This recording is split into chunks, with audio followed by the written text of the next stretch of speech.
출애굽기 10장 1절, 2절, 3절 구약성경 112면에 있습니다. 제 말씀 읽어드리겠습니다. 하나님이 이 모든 말씀으로 말씀하여 이르시되 나는 너를 애굽 땅 종되었던 집에서 인도하여 낸 내 하나님 여호와니라. 너는 나 외에는 다른 신들을 내게 두지 말라. 아멘. 우리 십계명은 모든 말씀과 계명 가운데 중심에 있다 이렇게 볼 수가 있습니다. 이 십계명 10개의 계명을 가지고 다른 모든 계명들이 파생되어서 나와 있는 거고요. 구약 성경에 있는 모든 말씀들은 이 계명이 어떻게 적용되어져 있는가, 이 계명을 지킨 것의 결과, 순종의 복과 또 지키지 않은 것의 결과, 불순종의 저주가 어떻게 그 역사 가운데 임했는지를 보여주는 것이 성경 전체의 내용이 되어질 수가 있습니다. 그렇기 때문에 우리 신약에서 예수님께서 이 구약 성경을 다 정의하실 때에 모든 내용을 다 빼고요. 이 십계명을 압축해서 말씀하신 거죠. 하나님 사랑과 이웃 사랑. 하나님 사랑은 이제 1계명부터 4계명까지, 이웃 사랑은 5계명부터 나머지 10계명까지. 구약 성경은 무엇인가? 10계명인데 성경 전체의 압축이 십계명인데 그 십계명의 주제는 하나님을 사랑하는 것이고 너의 이웃을 사랑하는 것이다. 또 이것을 압축하면 뭐예요? 사랑하는 것이다. 하나님은 사랑이시기 때문에 모든 계명의 핵심에는 사랑이 있다는 것을 우리 예수님께서 요약하고 알려주신 것이죠. 그러게 우리가 그동안도 여러 번 십계명을 봤지만 이번에는요, 우리 십계명을 통하여서 하나님의 사랑이 무엇인가? 사랑의 관점, 그러니까 사랑이라는 키워드를 가지고 이 십계명을 바라보는 그런 시간들을 저희가 우리 내년 성경 일독하기 이전까지 함께 가지기를 소망합니다. 사랑으로 바라본 십계명이죠. 그 십계명 매 계명마다 하나님께서 우리 가운데 사랑에 대해서 무엇이라고 말씀하고 계신가 살펴보게 되어지면 성경 전체를 이해하게 되어지고 이 십계명이 또 사랑으로 또 신약에 연결되어지고 또 지금 연결되어지고 또 주님 오실 그날까지 연결되어지기 때문에 이 계명의 말씀을 가지고요 마라나타의 삶을 살아가는 준비하는 그런 지혜가 우리 가운데 있게 되어질 줄로 믿습니다. 오늘 말씀 먼저 십계명 서론과 제1계명과 함께 나누고자 합니다. 서론은요 2절 말씀이죠. 나는 너를 애굽 땅 종되었던 집에서 인도하여 낸 내 하나님 여호와니라. 아멘. 하나님께서는 이 계명을 주시기 이전에 먼저 그들에게 사랑을 고백하십니다. 나는 너를 애굽 땅 그 종되었던 곳에서 인도하여 낸 너희의 하나님 여호와이다. 이렇게 말씀하시는 거죠. 너희가 애굽 땅에서 고통당할 때, 힘들고 어려울 때, 내가 너희를 사랑하는데 어떻게 그것을 그냥 두고 볼 수가 있었겠느냐? 이렇게 말씀하시는 겁니다. 우리도 그러잖아요. 내가 사랑하는 사람이 고통 가운데 있으면 어때요? 건져내야죠. 이 고통 가운데 힘들어하고 어려워하고 있는데 외면하면은요, 사랑이 아닌 거죠.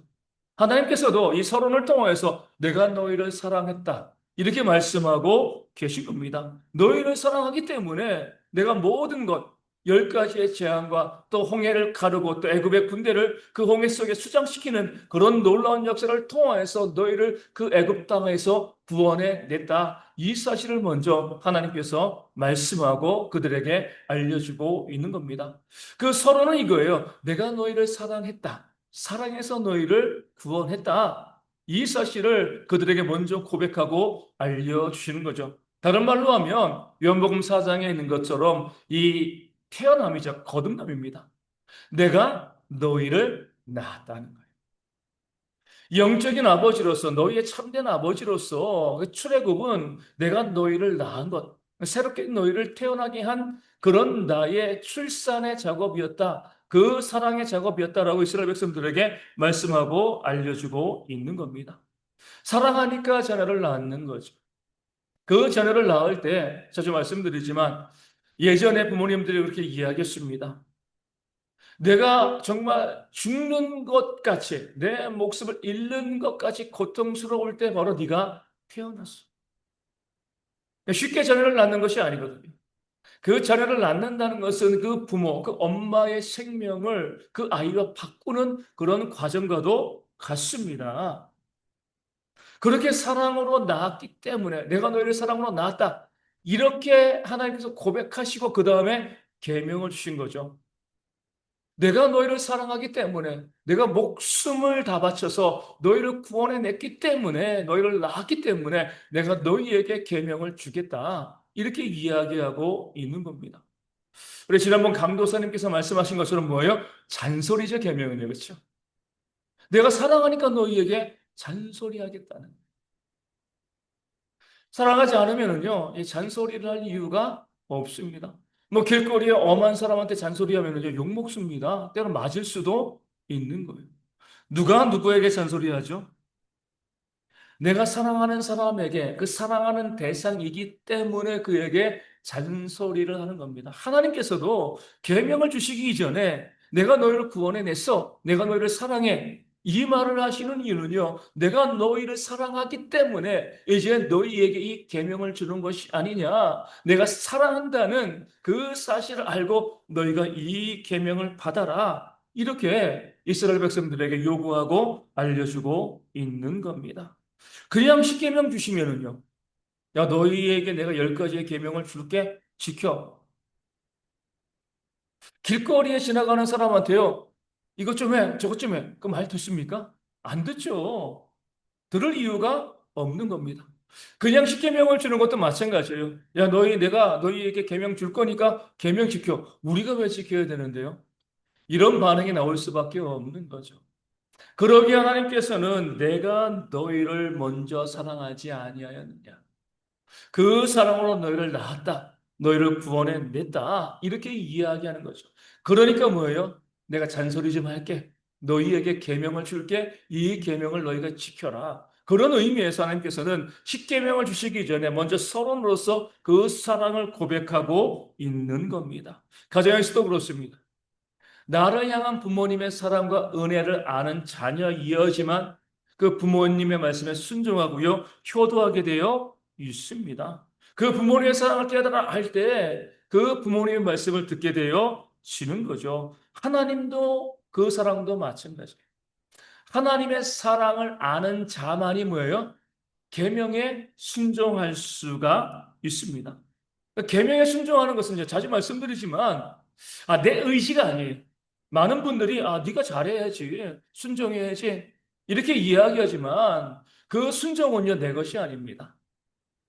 내가 말씀에 순종하려고 해도요 순종할 수가 없습니다. 말씀에 순종하는 건 너무나 어렵거든요. 계속 말씀드리지만 원수를 사랑하라. 순종할 수가 있겠습니까? 그냥 원수 사랑해라고 이야기하면 정신 나간 소리 한다고 욕먹기 딱 좋습니다. 왜 내가 원수를 사랑해야 되는데 저 나쁜 놈을 내가 왜 사랑해야 되는데. 그런데 하나님께서 우리 가운데 먼저 그 사랑을 말씀해 주신 거죠. 내가 너에게 먼저 1만 달란트의 사랑을 주지 아니하였느냐. 내가 너를 사랑하지 아니하였느냐. 그 사랑을 받았기 때문에 네가 그 원수를 사랑했으면 좋겠다. 사랑하라. 내가 먼저 받은, 그러니까 하나님께서 나를 먼저 사랑하신 거죠. 내가 하나님을 먼저 사랑한 것이 아니라 하나님이 나를 먼저 사랑하신 겁니다. 그 먼저 사랑의 1만 달란트의 사랑을 받은 자만이요. 하나님의 계명 가운데 순종하게 되어 지는 겁니다. 다시 말씀드리지만 받은 사랑이 없이요. 하나님의 계명에 순종할 수가 없습니다. 받은 사랑이 있어야지. 하나님께서 내게 주신 그 사랑이 있어야지. 그 사랑을 가지고요. 우리가 순종의 삶을 살아갈 수 있게 되어 지는 거죠. 사랑받은 사람들은요. 순종하게 되어 지는 겁니다. 그런 면에서 우리가 계명에 순종했다는 것, 계명의 말씀에 순종하는 삶을 살아가고 있다는 건 뭐예요? 하나님의 사랑을 받은 자이다. 이 증거가 되어 지는 겁니다. 거꾸로 이야기하면 내가 계명에 순종하지 아니한다. 십계명 서론이 없는 거죠. 하나님께서 나를 구원하신 역사가 없는 거예요. 1만 달란트가 없는 겁니다. 나를 사랑하신 것, 나를 낳으신 것이 없는 거예요. 그것이 없기 때문에 우리는 계명에 불순종하는 삶을 필연적으로 살아갈 수밖에 없습니다. 이 말씀의 순서는 우리 가운데 분명하게 알려져요. 사랑받은 자는 순종하게 되어진다. 순종으로서 내가 사랑받았음을 증거할 수 있다. 이렇게 말씀하고 있는 겁니다. 아무에게나 하나님께서 계명 주시고요. 아무에게나 순종을 명령하신 것이 아니에요. 먼저 사랑을 베풀고요. 그 사랑을 받은 자에게 그들에게 순종을 요구하시는 하나님의 모습의 십계명 서론과 이후에 열 계명의 계명 가운데 우리 가운데 보여주고 있는 겁니다. 그 사랑으로 우리 가운데 하나님께서 계명을 주시고 그 첫 계명 무엇이라고 말씀하고 있는 거죠? 너는 나 이외에는 다른 신들을 내게 두지 말라. 그러니까 지극히 당연한 명령이죠. 왜 당연해요? 하나님이 사랑하셨습니다. 이스라엘 백성들을 사랑하시고 구원해 내셨습니다. 앞서 말씀드린 것처럼 10가지의 재앙을 퍼붓고요. 그리고 홍해를 가르시고요. 만나와 메추라기를 주시고요. 반석을 터뜨려 샘물을 주시고요. 그들을 인도하시고 보호하셨습니다. 그 하나님의 사랑이 우리 가운데, 그들 가운데 부어져 있는 거죠. 목숨을 다해서 자녀를 낳고요. 우리가 그 자녀를 정성껏 키우는 거예요. 나는 못 입고 못 먹어도 내가 사랑하는 자녀이기 때문에 내 자녀에게 모든 것 다 쏟아붓고요. 그 자녀를 정말 잘 키웠습니다. 그런데 그 자녀가 어버이날 그 부모는 찾아오지 아니하고요. 옆집에 가가지고 옆집에 아저씨 아줌마한테 선물 드리고 같이 식사하고 그러면 어떻게 되겠습니까? 말이나 되는 건가요? 아, 그래, 이웃을 사랑하니까 좋아. 이렇게 이야기할 수 있는 게 아니잖아요. 내가 나와가지고, 목숨 걸고 나와가지고, 못 입고 못 먹으면서 정말 잘 키웠는데, 그 자녀들이 나를 찾지 아니하고요. 다른 사람을 찾아가면, 다른 사람에게 그들의 그 좋은 선물을 주고 나누고 그런 모습을 가지고 있으면, 이게 용납이 되어질 수가 없는 거죠. 부모니까 당연히 나를 사랑해야죠. 부모를 사랑해야죠. 낳아주고 키워준 부모에게 효도하고 최선을 다하는 것이 마땅합니다. 인간의 도리예요. 하나님도 제1계명을 통해서 그 사실을 말씀하고 있습니다. 내가 너희를 구원했잖아. 너희를 낳았잖아. 너희의 부모이잖아. 그러니까 너희가 나를 사랑하는 것.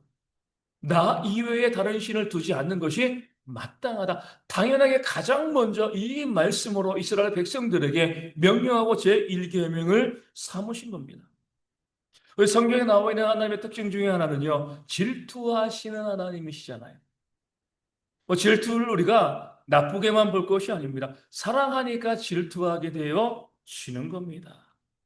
마땅히 사랑을 받아야 하는데, 사랑을 받지 못하니까 질투하게 되어 지는 거죠. 제1계명도 마찬가지예요. 다른 신 두지 마. 말도 안 된다는 겁니다. 내가 너희를 구원하고, 너희를 사랑한, 너희를 창조한 너희의 하나님, 너희의 전부인 하나님인데 너희가 다른 신을 두는 것 이거는 정말 말도 안 되는 것이다. 그럴 수 없다. 이렇게 말씀하고 있는 겁니다. 세상에서도 동일한 원리를 이야기하잖아요. 요즘은 뭐 주례 없는 결혼식도 많이 있고 그러지만 예전에는 거의 다 주례를 했고요. 세상에서 주례할 때 이 고정적인 멘트가 있잖아요. 뭐라고 이야기합니까? 검은 머리가 팥뿌리가 되도록 해로하라는 거예요. 그렇게 결혼해서 함께 가정을 꾸리면 그 머리가 휘어지고 죽을 때까지 함께 동행하라. 이렇게 이제 권면하고 이 주례사로 이야기하게 되어 지는 겁니다. 그래서 우리가 결혼을 하게 되어 지는 거죠. 늙어 죽을 때까지 서로 사랑하기 위해서 한 사람만 바라보기 위해서 우리가 결혼을 하게 되어 지는 겁니다.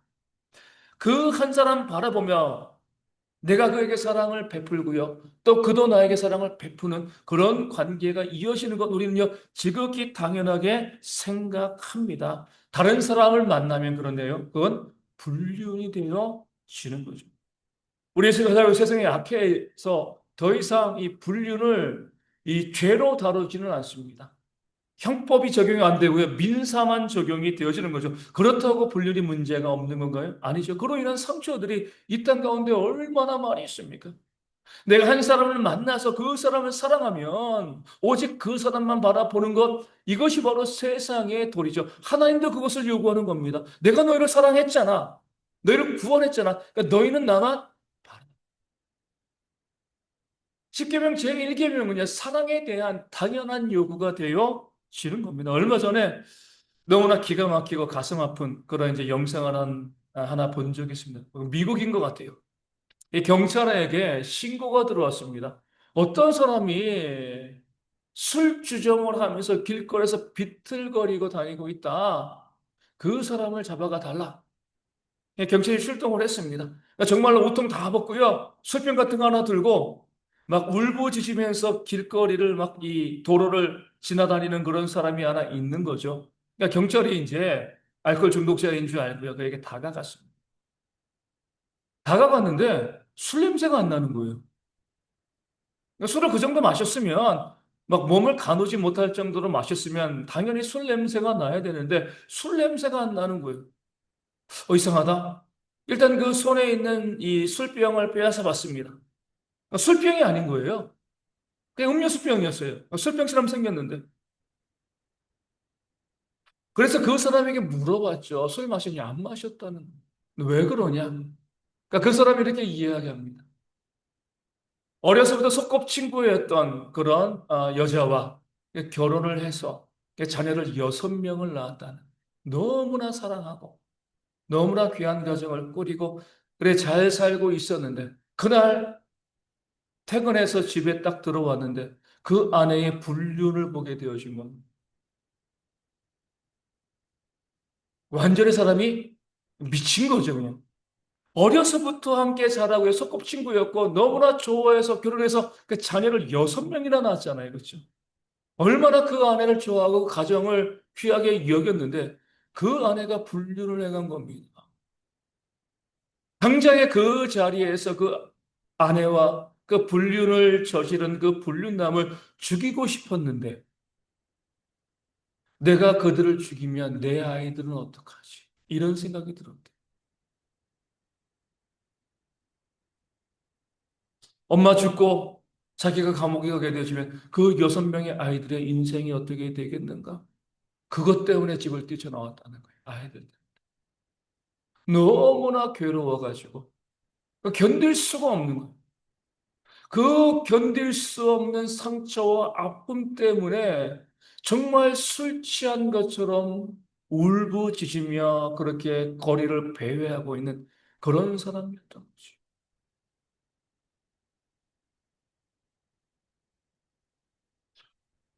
평생 한눈 팔지 아니하고요.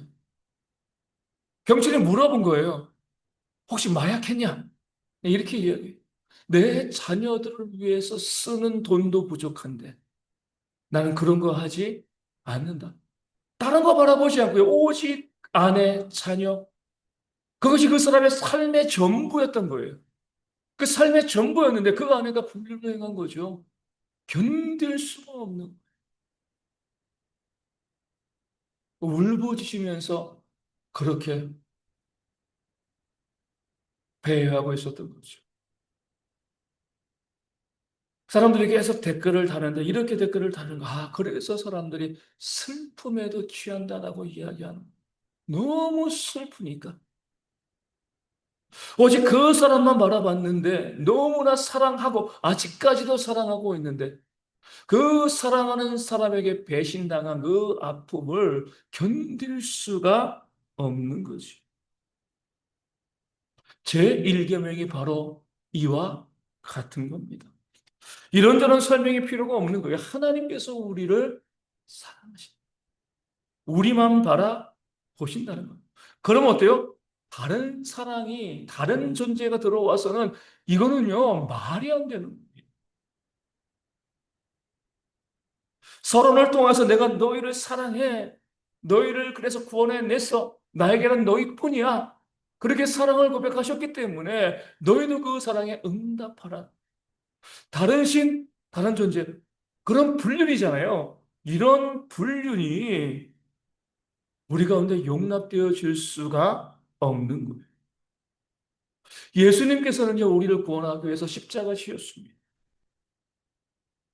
우리가 그 고통을요, 어떻게 가늠할 수가 있겠습니까? 뭐 영어로도 좀 보여주고 하지만 내가 그런 고통을 받은 것이 아니잖아요. 아무 죄가 없으신 그 예수님께서 우리를 구원하기 위해서요, 그 말도 형용할 수 없는 그런 고통을 당하시고요, 십자가에 달려 죽으셨습니다. 왜요? 우리를 사랑하신, 우리를 구원해내기 위해서 서론과 똑같은 거예요. 내가 너희를 구원해냈다. 내가 너희를 사랑했다. 이것이 예수님의 십자가로 다시 한번 구체화 또 구현되어진 거죠. 그러게 로마서 5장 8절에 이렇게 말씀하고 있습니다. 우리가 아직 죄인 되었을 때에 그리스도께서 우리를 위하여 죽으심으로 하나님께서 우리에 대한 자기의 사랑을 확증하셨느니라. 십자가는요, 하나님께서 우리를 사랑한다라는 그 사랑의 확증입니다. 오늘 십계명 서론과 똑같은 거죠.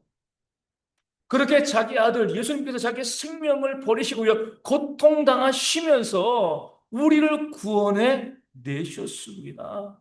그 십자가는 사랑의 증거잖아요. 그런데 불륜, 이게 말이나 되나요? 선을 넘는 거죠. 그럼 말도 안 되는 겁니다. 나를 향하신 하나님의 사랑을 깨달아 안다라고 하면 다른 신은 우리 가운데 존재할 수가 없는 거예요. 하나님께서는요, 우리만을 사랑하셨기 때문에 우리가 하나님만을 사랑하기를 원하십니다. 그 마음을 가지고요, 제1계명을 우리 가운데 벌써 먼저 말씀하신 거죠. 내가 너희를 사랑했으니까 너희도 나만을 사랑. 이것이 바로 하나님께서 우리 가운데 원하시는 하나님의 사랑. 마음과 뜻과 정성을 다하여서 하나님을 사랑하는 그 사랑이 되어 지는 거잖아요. 구약에서도 끊임없이 하나님께서는요, 이스라엘 백성들의 우상 숭배를 불륜과 연결시켜서 말씀하십니다. 우리에게 물어보시는 거죠. 이게 말이 되냐? 이게 인간으로 할 짓이 맞냐? 아니죠. 그러므로 이스라엘 백성들이 우상을 숭배하자 하나님께서는요, 북이스라엘과 남유다를 멸망시켰습니다. 그 불륜에 대한 응당한 값을 치르게 되어 지는 거죠. 불륜에는요, 용서가 없어요. 용납될 수가 없습니다. 제1계명은요, 불륜 안 돼. 말이 안 되는 거야. 양심껏 살아. 우리 가운데 하나님께서 외치시는 겁니다. 이 세상에서 육체적인 불륜도 우리가 용서될 수가 없는데 하물며 영적인 불륜이겠습니까? 하나님 위에 다른 신을 섬기는 이 모습이야 말도 안 되는 거죠. 우리를 향해서 완전한 사랑을 쏟아 부으셨기 때문에 오직 하나님만을 사랑하는 것이 너무나 마땅하다. 그런 하나님의 마음이요. 우리를 향한 그 하나님의 마음, 겉으로 표현되어지기로는 너희는 다른 신을 너희에게 두지 마. 이렇게 이야기했지만 너희를 내가 사랑했다. 이만큼 사랑한다. 그 사랑을 알라. 그 사랑을 깨달아 알고 오직 나만을 사랑해 달라.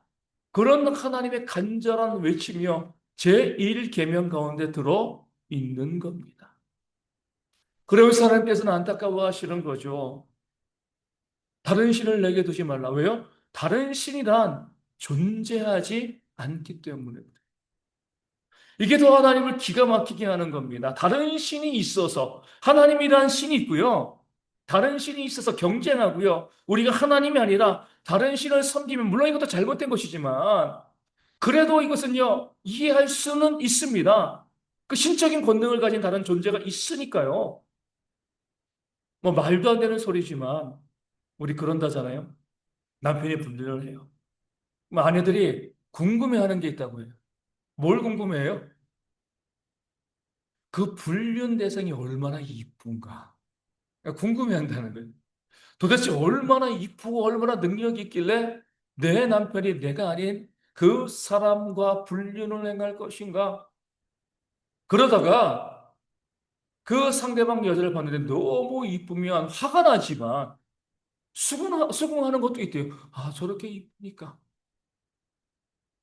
아, 내 남편이 홀딱 빠질만 하구나. 정말 하나님 이외에 다른 신이 있다라고 하면은요, 그것이 경쟁 관계라고 하면 나 이외에 다른 신을 섬기는 것, 물론 죄고요.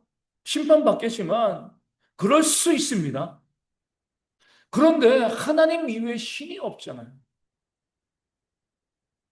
신이 없는데 그 사람을 사랑하면은요, 그 신, 다른 신을 섬기게 되어지면 하나님 보시기에 얼마나 기가 막히고 얼마나 황당한 거예요. 내가 낳고 사랑하고 바라봐 줬는데, 오직 나만 바라봐야 되는데, 내가 아니라 다른 상대, 다른 신을 섬긴다고 하는데 그런 신은 존재하지가 않는 거예요. 얼마나 허망한 거예요. 가상의 존재를 사랑하는 거잖아요. 뭐와 같아요? 요즘 많이 벌어지고 있는 로맨스 스캠이잖아요. 그렇죠?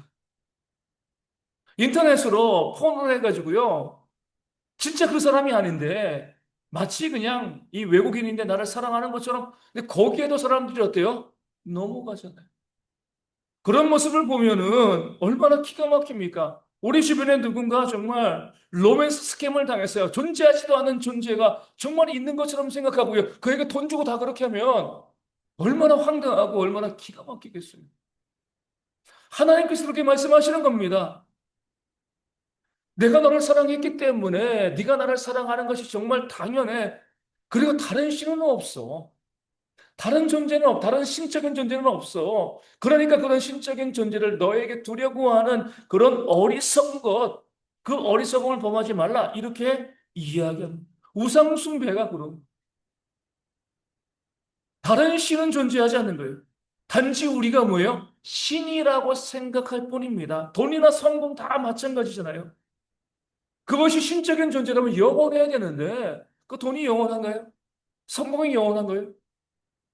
내가 살아있는 동안만 나에게 있는 거고요. 내가 죽고 나면 전혀 나와 상관이 없는 그런 것이 되어 지는 겁니다. 이 땅에서 잠깐 우리가 유익하게 쓸 수 있는 거죠. 그런 것들을 신처럼 생각을 하고요.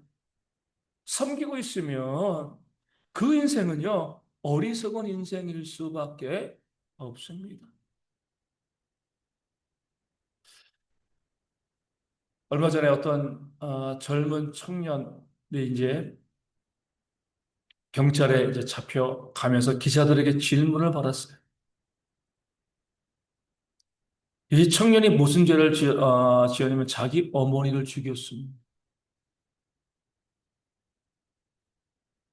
왜 엄마를 죽였느냐? 기자들이 물어봤을 때 이 청년이요. 기가 막히지만 정답을 이야기하더라고요. 왜 엄마를 죽였습니까? 뭐라고 이야기해요? 이렇게 얘기했습니다. 제가 멍청했어요. 아, 그래.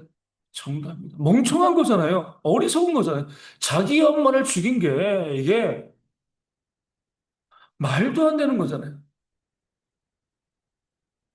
자신의 엄마를 죽이는 그런 죄를 지었지만 이 사람은 그건 알았어요. 내가 멍청해서 그렇다. 우상을 숭배하는 것도 마찬가지입니다. 다른 신이 없는데 그 돈이나 성공, 재물 이런 것들을 우리가 우상으로 숭배하고 있는 건 우리 뭐라고 이야기해야 돼요? 제가 멍청해서 그렇습니다. 그 이외에 설명되어 질 수가 없는 거죠. 하나님보다 그 재물이나 성공을 더 중요하게 생각을 하고요. 그것을 신처럼 섬기는 사람이 있으면 로맨스 스캠에 당한 사람, 멍청한 사람인 거예요. 어제도 큰 소동이 있었습니다. 뭐 저는 그 분야를 잘 모르는데 아주 손꼽히는 그런 피아니스트예요. 남자 피아니스트. 새벽에 손편지를 썼더라고요. 아직 30대 초반? 얼마 안 된 것 같아요. 그러니까 손편지를 썼는데 그 내용은 뭐 이제 이 전 부인과 이혼하고 생기면서 어떤 일들을 쭉 쓰고 나중에 결론은 뭐예요? 결론은 자살함신 거예요. 세계적으로 정말 유명한 피아니스트, 정말 뛰어난 재능을 가지고요. 음반도 내고 많은 사람들이 그 재능을 부러워하는 그런 피아니스트인데 아내와 이혼하게 되어지면서 이런저런 일들을 통해서 너무 힘들고 어려우니까 술 의지하게 되어집니다. 결국 우울증이 오게 되어지고 스스로 목숨을 끊겠다. 그래서 이제 팬들이 경찰에 신고를 해가지고요.